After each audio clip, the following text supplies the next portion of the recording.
Bazali bami, I just saw a very disturbing video la. It's with TikTok. Why it's like TikTok, guys?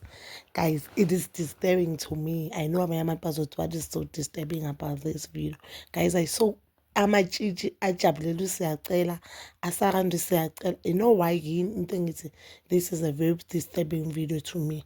This man wavela on national TV agceka inkomo yenkosikazi wakhe athi ufuna inkomo fresh.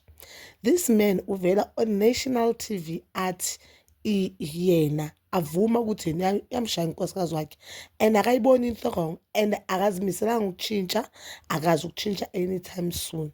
This man wavela on national TV athi yena no all the time imoto yakhe ishile wathi ufisa ngabe unkosikazi wakhe wayelapho, but that means he wished that unkosikazi wakhe ngabe ushiye nemoto and we know ngabe unkosikazi wakhe ushiye nemoto kusho ukuthi unkosikazi wakhe bekazoshona.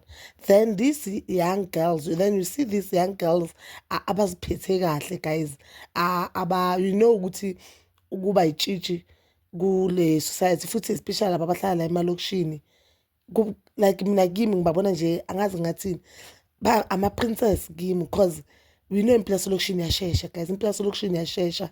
You find umntana ona-16 nomntwana, yabo, kuyashesha nje. Thola umntana omncane oziphethe kahle esikolweni onganasikhathi sabafana osabambe nobuntombi bakhe agijimela indoda enjengosiyacela. It's so wrong. I just so wish ukuthi makumhlanga, guys, amadoda eza there to choose le ntombi lezi bangake bawabheke bathi background chat. Guys, let me just put le video uzibonele then ngizobuya.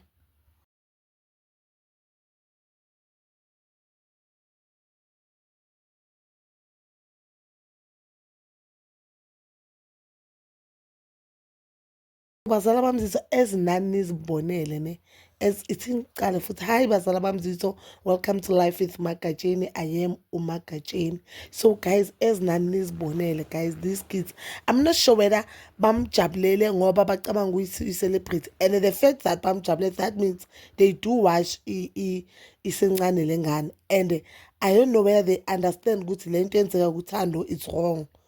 Yes, guys, ngiyafisa ukuthi I don't know ukuthi indaba yonkosi omhlanga kanjani, but ngiyafisa ukuthi labo mama laba abahlola labantwana abatrainer labantwana bayenza umsebenzi omuhle kakhulu. Abantwana la bayenza umsebenzi omuhle kakhulu, but ke ngathi bangabafundisa ukuthi indoda like babafundise nge-GBV, indoda mayikuhluthula it's wrong. Babatshela it's wrong. Indoda mayikhuluma nawe ithethe kuthembisa induku it's wrong. Yabo, abantwana know these signs they are wrong. So that, because I've also seen another video of this lady uthi myeni wakhe yena wamthatha enkosini omhlanga ngathana 18, then the guy bekana 25, but ke umyeni wakhe wayemhlukumeza kangangokuthi bangacedi even nonyaka wayesefuna ukuthatha elinye itshitshi. You understand? So it seems like abo ingane lezi engathi some of them, I think few of them, ngathi abaningi, because now I've seen aba-right abasema-university abaziphethe kahle, they don't understand ukuthi baya lapha just because mhlawumbe abanye maybe bafuna ukushada.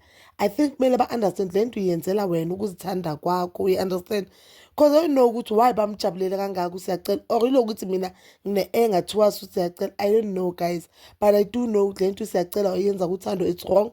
And as much as singathi Moja Love beyipromote i-GBV what and I was against Moja Love nami ukuthi veze izinto ezinje national TV, but kulabantwana laba abajewe usiyacela kumele babone ukuthi le ndoda akusindoda ongayijabulela, le ndoda yindoda ongamelanga uzimisela ukuba eceleni le ndoda yindoda ongamelanga ivume noma ngabe iza nenkomo ezi-100 ezamanyenya ithi ifuna ukuthatha. So no, ungavumi, because le ndoda yathola uthando ayitshitshi aziphethe kahle afunda yathi maseyibonile ukuthi utshitshi bakathanda abusekho right sekadlile inkomo kathando sekathi ufuna inkomo efresh. That means nawe anyeke athathe isithembu ngoba sifuna isithembu ngoba we are not against isithembu, guys, but ithatha isithembu for good reasons. Ungathi masothatha umunye unkosikazi bese ube sowudelela lo nkosikazi wakho.